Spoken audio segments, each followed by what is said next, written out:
If you're feeling tired, but not just physically tired, you're feeling kind of like a soul tired, and you're starting to feel exhausted with chasing the next beauty trend, and you feel like you can't make any more space for any of that, either in your life or in your makeup drawer, then you might be in the middle of a beauty burnout. And it's probably time for a reawakening, a reassessment, and a reevaluation of beauty, aka a beauty fix. Here are 3 signs that you're ready for a beauty fix. Hello, my beautiful friends. I'm Alejandra, and this is The Fix Co., your beauty rehab, where we uncover beauty instead of chase it, and where we unlearn damaging beauty beliefs and replace those with self-love and self-worth. Today, we're going to chat about 3 very important signs that you may, in fact, be ready for a change that whispers, chase less, and reconnect to self and feel more peace, freedom, and real beauty. So let's dive in. Sign 1, you're starting to feel exhausted with chasing beauty. So what does that mean? What does that even look like? So for example, it's when you find yourself obsessing over the latest beauty trends, whether it's lip filler or cheek filler or anti-wrinkle that or anti-sag that or anti-aging everything, a new Botox cream or a new lip plumping lipstick. Everything, all of that. You're tired of chasing all that. It's kind of like chasing the next hit or like the next fix that's gonna help you feel beautiful. But that is super exhausting. And it starts to feel super fatiguing, chasing something that is always moving, because that is what trends do. They always move. They don't stay static. That's how beauty trends survive. And the reality is, the reason you do that is because you're seeking a cure to help you fix something that might be wrong, i.e. aging, wrinkles, sagging skin, which leads me to point number 2. You think there is something wrong, broken, or not right with how you look. This is a really interesting point because you really get to lean into your beliefs. So think about it. When you are constantly referring to something on your face or your body that you want to fix, you are in fact saying that there is something wrong with this. So I want you again to think about it. You don't fix things because you're happy with them or because you're working. The only reason you ever fix something is because it's broken. Like, I'm not going to fix my phone, which I'm recording on. I'm not going to fix my phone if it's working perfectly well. I will only fix it if it's broken or if it's something wrong. I want you to lean into that, right? Ask yourself, what is wrong with aging? What is wrong with having thinner lips or wrinkles around my eyes? Or what is wrong with getting older? Why do I need to fix that?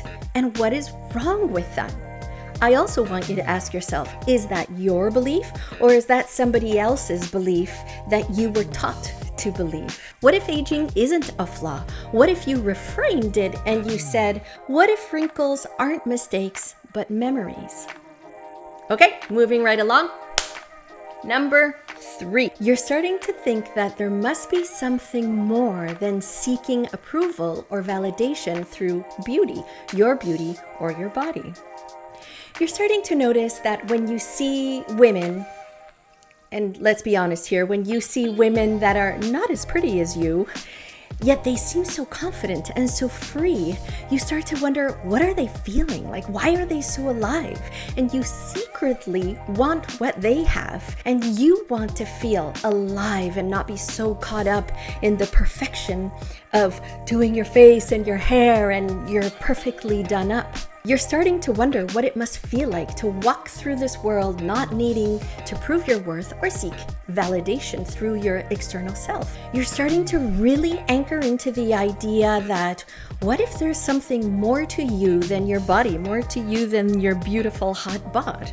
You kind of want to be lit from the inside, right? And that's the often talked about, very elusive inner beauty. I remember this one clearly.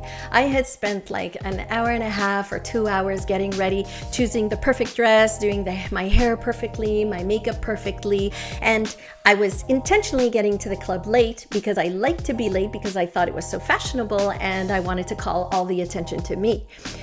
After, however, getting ready for 2 hours, I was already exhausted, and I realized by the time I get to the club, everyone is pretty much going to be faced, and no one is really going to remember or see my grand entrance and me put together so perfectly.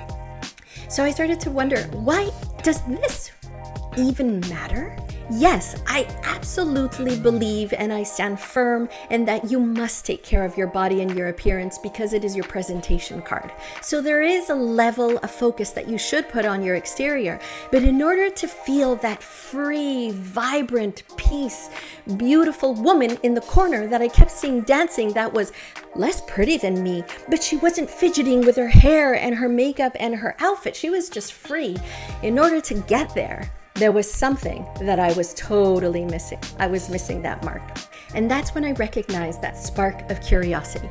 It wasn't jealousy. It was absolute recognition that something had to change and there had to be more.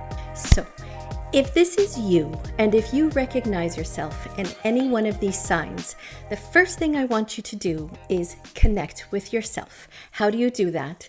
You know, when all those spiritual gurus and people tell you, place your hand on your heart, the only reason they're telling you that is that when you actually you make that action of placing your hand on your heart, sometimes you could put it on your solar plexus if that makes you feel good. That is how you connect with yourself again, because you're actually touching yourself. It's like a different perspective, a more conscious awareness of who you are.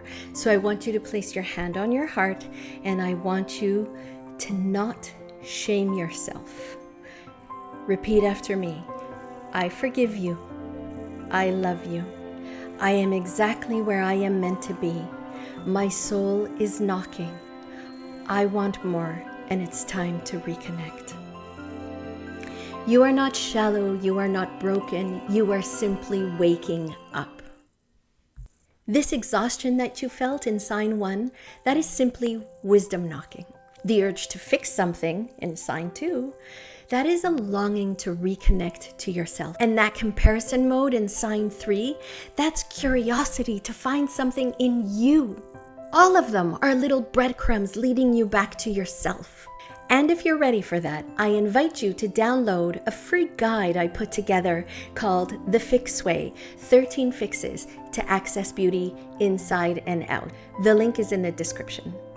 I want you to recognize that maybe your reawakening isn't about how you look, but how you see yourself. And maybe it's finally about choosing you, not the version that you are told to be. So if this is you, if you've been feeling that quiet nudge, that whisper that says, there must be more, there is.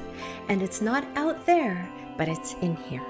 When you stop fighting your reflection and you start befriending your humanity, you start reconnecting, and that's when the real fix, the reawakening, begins. And I will be here walking this journey with you, one fix at a time. If this video spoke to you, grab your free guide, share it with a friend who needs to hear it, and tell me in the comments, where are you in your beauty journey right now? Are you feeling beauty burnout? Are you wondering if there might be something more to self-love than beauty products? Let me know in the comments, and I'm so thankful for you. Thank you for watching. Mwah.